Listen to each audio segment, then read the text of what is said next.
கதாநாயகனாக தான் ஒரு மனுஷனை வந்துட்டு மக்கள்கிட்ட கொண்டு போய் சேர்க்கணும் அப்படின்னு கிடையாது. கதையின் நாயகனாக மக்கள்கிட்ட வந்து கொண்டு போய் சேர்க்கறது ஒரு இயக்குனருடைய கடமை.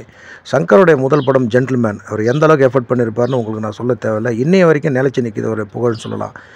வினோத் சதுரங்க வேட்டை இந்த படத்தை பற்றி சொல்லணும்னா, அந்த படத்துடைய ஸ்க்ரீன் ப்ளே அண்டு ஒரு ஸ்டன்னிங்கான காட்சியும் வந்துட்டு பார்த்திங்கன்னா, இன்னைய வரைக்கும் மக்கள்கிட்ட வந்து வினோத்தை கொண்டு போய் சேர்க்கணும்னு சொல்லலாம்.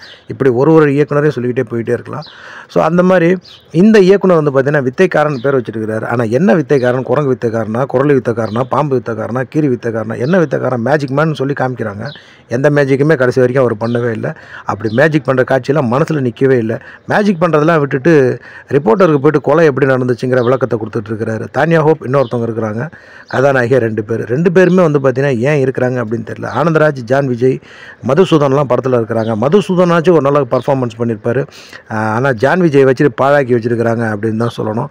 படத்தில் பெருசாக சொல்லணும் அப்படின்னா சொல்கிறதுக்கு ஒன்றுமே இல்லைன்னு தான் சொல்லணும். ஏற்கனவே வெளியான சதீஷுடைய சில படங்களும் வந்து பார்த்திங்கன்னா அட்டர் ஃப்ளாப் ஆச்சு. இந்த படம் நல்லாயிருக்கும் அப்படின்னு நினச்சி தான் நான் நைட் இந்த படத்தை பார்த்தேன். பெருசாக சொல்கிற அளவுக்கு ஒன்றுமே இல்லை, சிறுசாக கூட ஒன்றுமே இல்லைன்னு சொல்லலாம். எப்படி யோசித்து பார்த்தாலுமே படத்தை பற்றி பெருசாக பேசுகிறதுக்கு எனக்கு தெரிஞ்சு ஒன்றுமே இல்லை. படத்தை உங்களுக்கு வேறு படத்துக்கு எதுவும் டிக்கெட் கிடைக்கல அப்படின்னா அந்த படத்தை போய் மறுபடியும் சதீஷை கூட்டு கொண்டாந்து வச்சுக்கிட்டு ஆனந்தராஜ், ஜப்பான் குமார் பண்ணுற காமெடி ஓரளவுக்கு பரவாயில்லை அப்படின்னு சொல்லலாம். பல காட்சிகள் வந்துட்டு பார்த்திங்கன்னா ரொம்பவே போர் அடிக்குது. குறிப்பாக இந்த இன்ட்ரோடக்ஷன் சாங் எல்லாமே கூட வந்து பார்த்திங்கன்னா கடுப்படிக்குது அப்படின்னே சொல்லலாம்.